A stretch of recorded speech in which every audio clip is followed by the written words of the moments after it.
Tech day fertility అమ్మ అనే పిలుపుకు శ్రీకారం చుట్టండి. పొందండి ఉచిత మొదటి కన్సల్టేషన్, మొదటి స్కాన్. సంప్రదించండి 8880747474. సుదీక్ష కోనంకి ఈమె గురించి గత 15 రోజులుగా అయితే వార్తలు వస్తున్న పరిస్థితి కనిపిస్తోంది. ఎందుకంటే ఫస్ట్ మే 6వ తేదీన ఆమె ఎప్పుడైతే మిస్ అయిందో, బీచ్లో మిస్ అయిందో, అప్పటి నుంచి కూడా సర్చ్ ఆపరేషన్ కొనసాగుతున్నటువంటి పరిస్థితి. అయితే ఈమె గురించి చాలామంది ఇంకా కొంత ఇన్ఫర్మేషన్ తెలుసుకోవాలన్న ప్రయత్నం కూడా చేస్తున్నారు. కాబట్టి యాక్చువల్లీ ఈమె డేట్ ఆఫ్ బర్త్ కావచ్చు, ఈమె ఏం చదువుకుంటుంది ఏంటి అనేది కూడా ఒకసారి నేను చెప్పే ప్రయత్నం చేశాను. యాక్చువల్లీ ఈమె డిసెంబర్ 13వ తారీఖున 2004 అమెరికాలో జన్మించింది. యాక్చువల్లీ ఈమె అమెరికాకు సంబంధించిన సిటిజన్. ఈమె యూనివర్సిటీ ఆఫ్ పిట్స్బర్గ్ అనే యూనివర్సిటీలో ఈమె చదువుతున్నటువంటి పరిస్థితి అయితే కనిపిస్తోంది. అయితే ఈమె 5 స్నేహితురాలతో కలిసి రియూ హోటల్ ఇన్ పుంటా కనా అనే దగ్గర మిస్ అయిన పరిస్థితి అయితే మనందరికీ తెలిసిందే. సో అక్కడ ఇదొక బ్యూటిఫుల్ ప్లేస్. యాక్చువల్లీ పుంటా కనా అనేది కూడా ఇదొక బ్యూటిఫుల్ ప్లేస్. చాలా మంది టూరిస్టులు కూడా వెళ్తూ ఉంటారు. బీచ్ అండ్ టూరిస్ట్ స్పాట్ కూడా కావడంతో చాలా మంది ఎంజాయ్ చేయడానికి ఇట్లాంటి స్టూడెంట్సే చాలా వరకు వెళ్తూ ఉంటారు. అందులో భాగంగానే ఇప్పుడు సుదీక్ష కోనంకి కూడా అక్కడికి వెళ్ళడం జరిగింది. మొత్తం 5 ఫ్రెండ్స్ కలిసి అక్కడికి ఆ బీచ్కి వెళ్ళిన సిచ్యువేషన్ అయితే కనిపిస్తోంది. అయితే అక్కడ లాస్ట్ ఎవరితో కనిపించింది అంటే ఆయన పేరు వచ్చేసి స్టీవెన్ రైప్. ఈయన 22 సంవత్సరాల కుర్రాడు. ఈయన కూడా అమెరికన్ సిటిజనే. సో ఈయనతో లాస్ట్లో బీచ్లో కనిపించినటువంటి సిచ్యువేషన్ ఉంది.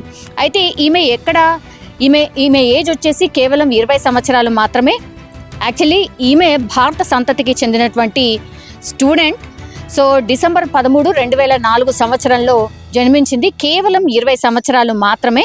ఈమె మార్చి 6వ తారీఖు 2025 అంటే ఈ మంత్లోనే రియూ రిపబ్లికా హోటల్ పుంటా కానా డొమినికన్ రిపబ్లిక్ అనే స్టేట్లో డిజపేర్ అయింది. అక్కడి నుంచి కూడా సర్చ్ ఆపరేషన్ ఆమె గురించి వెతుకుతున్న సిచ్యువేషన్ అయితే కనిపిస్తోంది. ఈ రోజుకి 15 రోజులు అవుతోంది. ఇంకా కూడా సుదీక్ష మిస్సింగ్. సో ఈమె ఎడ్యుకేషన్ వచ్చేసి నేను ఇంతకు ముందు చెప్పినట్టుగా university of Pittsburgh and height వచ్చేసి 5'3" అండ్ పేరెంట్స్ ఏమో సుబ్బరాయుడు కోనంకి అండ్ శ్రీదేవి కోనంకి. యాక్చువల్లీ వీళ్ళ బ్యాక్గ్రౌండ్ ఏంటి ఒక్కసారి చెప్పే ప్రయత్నం చేయబోతున్నాను. యాక్చువల్లీ వీళ్ళిద్దరు పేరెంట్స్ కూడా పర్మనెంట్ యుఎస్ రెసిడెంట్స్, అంటే గ్రీన్ కార్డ్ హోల్డర్స్. వీళ్ళు 2006 సంవత్సరం నుంచి కూడా యుఎస్లోనే ఉంటూ ఉన్నారు. సో వీళ్ళు ఎక్కడ అంటే వీళ్ళ రెసిడెన్స్ ఎక్కడ అని అంటే సౌత్ రైడింగ్, వర్జీనియా. సో ఈమె థామస్ జెఫర్సన్ హై స్కూల్లో చదువుకుంది. సైన్స్ అండ్ టెక్నాలజీకి సంబంధించిన సబ్జెక్ట్.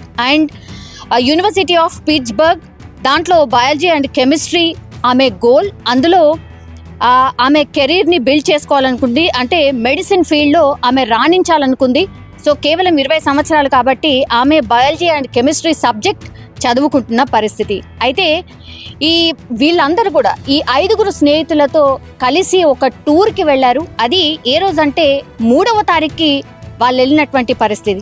అయితే కోనంకి అండ్ ఇంకా మిగతా వాళ్ళతో పాటు అంటే ఈమెతో పాటు చదువుతున్నటువంటి స్టూడెంట్స్ ఎవరైతే ఫ్రెండ్స్ ఎవరైతే ఉన్నారో వాళ్ళందరూ కలిసి ఈ టూర్కి అయితే వెళ్ళడం జరిగింది.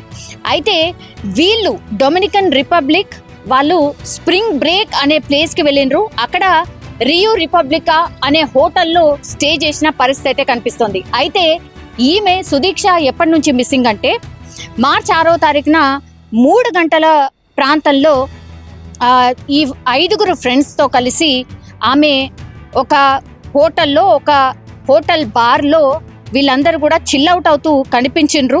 ఆ తర్వాత బీచ్కి 4:15 బీచ్కి వెళ్ళిండ్రు. కానీ వీళ్ళందరూ ఫ్రెండ్స్ అందరు కూడా హోటల్కి వెళ్ళిపోయినరు. కానీ కోనంకి అండ్ ఆ తర్వాత రైబ్ ఎవరైతే ఉన్నారో వీళ్ళిద్దరు మాత్రమే అక్కడి నుంచి బీచ్కి వెళ్ళడం జరిగింది. వీళ్ళిద్దరు మాత్రమే.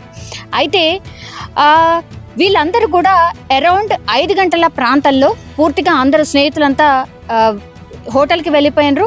బట్ ఈ రైబ్ అనే వ్యక్తి అండ్ సుదీక్ష మాత్రమే బీచ్కి వెళ్ళినటువంటి పరిస్థితి. అయితే రైబ్ ఏమని చెప్పాడు, ఆయన 2-3 వర్షన్స్ చెప్పాడు పోలీసులకి. అదే ఇప్పుడు అనుమానాస్పదంగా మారింది. యాక్చువల్లీ ఫస్ట్ ఏం చెప్పాడు, పెద్ద అల వచ్చి మమ్మల్ని తాకింది, ఆ తర్వాత నాకు ఏమీ అర్థం కాలేదు, ఎందుకంటే అప్పటికే నేను తాగేసి ఉన్నాను. సో నా ఐస్ అన్నీ బ్లర్ అయిపోయి నాకేం కనిపించలేదు. అప్పటికే నా పక్కనే సుదీక్ష కూడా ఉండింది. నేను ఆర్ యూ ఆల్ రైట్ అని అంటే మోకాల మీద నిల్చొని ఆమె కనిపించింది.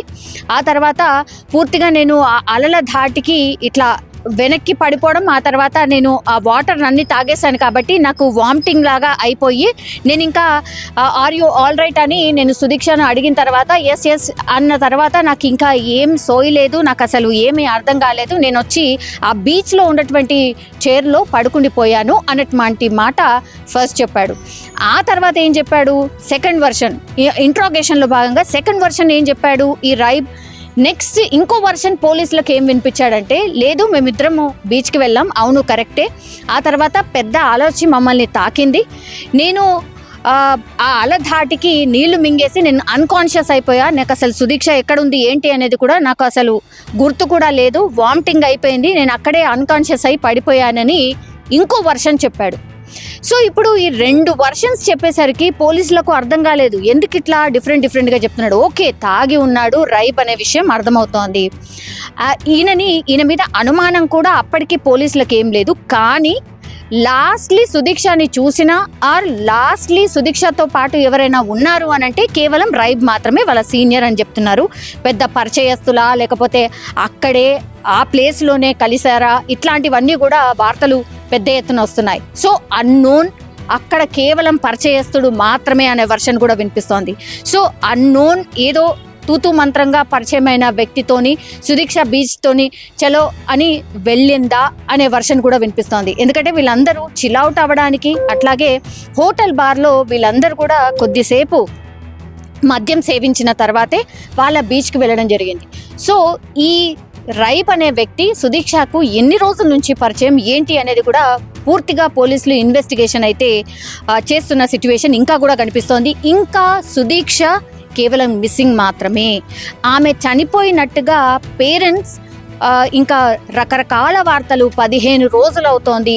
మా బిడ్డకు సంబంధించిన వార్తలు ప్రెస్లో రావడం, టీవీస్లో రావడం, అసలు మేము తట్టుకోలేకపోతున్నాం, మా బాధ అటుంచిదే. ఆ తర్వాత ఎక్కువగా ఆ వార్తను చూసినా మా మైండ్ అసలు పనిచేయట్లేదు. ఇంకా ఆమె బీచ్లోనే మిస్ అయిపోయింది కదా, మేమేమో ముందేమనుకున్నాం, యాక్చువల్లీ ఈమెను ఎవరైనా కిడ్నాప్ చేశారేమో అని అనుకున్నాం. కానీ ఈ సినారియో సిచ్యువేషన్ అంతా చూసిన తర్వాత ఆమె బీచ్ దగ్గర నుంచే మిస్ అయింది కాబట్టి ఆ వాటర్లోనే మునిగిపోయి ఉంటుంది. సో దయచేసి మీరు ఈ కేసుని క్లోజ్ చేయండి అంటూ పేరెంట్స్ పాపం వాళ్ళ బాధ ఇంకా చెప్పలేము. ఆర్ చూసినా ఆ బయట విన్నా కూడా నిజంగా మనకు కూడా కళ్ళెంబడ నీళ్ళు వచ్చేస్తూ ఉంటాయి. అంత దారుణమైన వేదనను వాళ్ళు అనుభవిస్తున్న సిచ్యువేషన్. ఇప్పుడు ఎవ్వరు కూడా, ఇప్పుడు రైబ్ మాత్రమే ఉన్నాడు అక్కడ, కేవలం రైబ్ చెప్పినటువంటి వర్షన్నే తీసుకోవాల్సి వస్తోంది. అసలు నిజంగానే ఆమె వాటర్లో మునిగిపోయిందా? ఎందుకంటే 15 రోజుల నుంచి గజ ఈతగాళ్ళని కావచ్చు, డ్రోన్ కెమెరాస్ కావచ్చు, హెలికాప్టర్ ద్వారా కావచ్చు, ఎందుకంటే అమెరికన్ సిటిజన్ కాబట్టి ఆమెను అంత సీరియస్గా రంగంలోకి దిగినటువంటి పోలీసులు పూర్తిగా సర్చ్ ఆపరేషన్స్ కొన్ని వందల మంది పోలీసులు చేస్తున్న సిచ్యువేషన్. ఇప్పటికీ కూడా ఈ మూమెంట్ వరకు కూడా ఇంకా వాళ్ళ పేరెంట్స్ మా అమ్మాయి మునిగిపోయింది, దయచేసి ఈ కేసుని క్లోజ్ చేయండి అని చెప్పినప్పటికీ కూడా ఈ మూమెంట్కి కూడా ఇంకా ఆమె కోసం మిస్సింగ్ కేసు కిందనే పోలీసులు అక్కడ ఇంకా ఆమె కోసం వెతుకుతున్న పరిస్థితే కనిపిస్తోంది. ఇది అంత ఈజీ కాదు. బికాస్ ఆ బాడీ ఒకవేళ నిజంగానే బీచ్లో మిస్ అయ్యి ఉంటే ఎక్కడో ఒక చోట తేలాలి కదా, ఒడ్డుకి కొట్టుకు రావాలి కదా. ఎందుకంటే సముద్రంకు ఉన్నటువంటి నేచర్ అదే అంటారు. ఒకవేళ లోపలికి లాక్కపోయినా మనిషిని ఆ తర్వాత 2 రోజులకో 3 రోజులకో డెఫినెట్లీ మళ్ళీ ఒడ్డుకి కొట్టుకొస్తాయి. కానీ ఇప్పటి వరకు 15 రోజులు అవుతున్నాయి, ఏ ఒడ్డున కూడా ఆమె బాడీ కనిపించట్లేదు. ఇక్కడే మిస్టరీ దాగి ఉంది, ఇక్కడే ఏదో జరిగింది, ఇక్కడే ఏదన్నా అయ్యి ఉంటుంది అనేది కూడా పూర్తిగా ఇంకా కూడా దాన్ని మిస్సింగ్ కేసు కిందనే పోలీసులు పరిగణిస్తున్నటువంటి సిచ్యువేషన్. అట్లాగే అమెరికన్ లాస్ ప్రకారం కూడా ఈ కేసుని ఇంకా కూడా సంవత్సరం పాటు ఆమె దొరికేంత వరకు సంవత్సరం పాటు ఇంకా కూడా ఆమె కోసం వెతికే అవకాశమే ఉంటుంది అని అక్కడ ఉన్నటువంటి లాస్ అండ్ మీడియా చెప్తున్నటువంటి సిచ్యువేషన్ అయితే కనిపిస్తోంది. ఇక్కడే మిస్టరీగా మారింది. మరి అంత పరిచయస్తుడు లేని అన్నోన్ సీనియరో లేకపోతే ఎక్కడ పరిచయమో ఇవన్నీ కూడా చాలా క్వశ్చన్స్ ఉన్నాయి.